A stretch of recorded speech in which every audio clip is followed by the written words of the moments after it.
এটা হচ্ছে গাছের অবস্থা। যদি আপনার বাড়ি যদি আপনার মেহগনি গাছ থাকে, সুন্দর গাছ থাকে, সুপারি গাছ থাকে, প্রত্যেক গাছের গোড়ে একটা করে চারা লাগান। মনে করেন যে আমি ইসলামী ব্যাংকে টাকা জমা করলাম, 2 প্যাকেট বিড়ি না খাই একটা চুই চারা, তা আপনি গাছে লাগান। 1 কেজি চুইর দাম 800 টাকা, 100 চুই লাগান, এখন গাড়ি কিনবেন ভবিষ্যতে।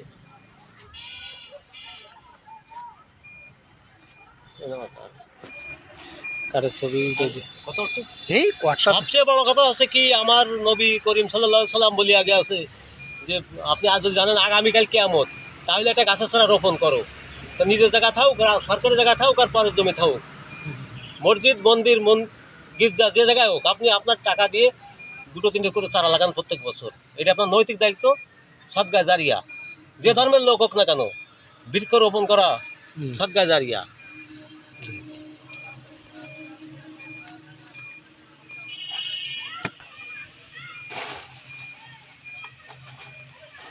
নাম্বারটা দিয়ে দেবো আপনার কেন?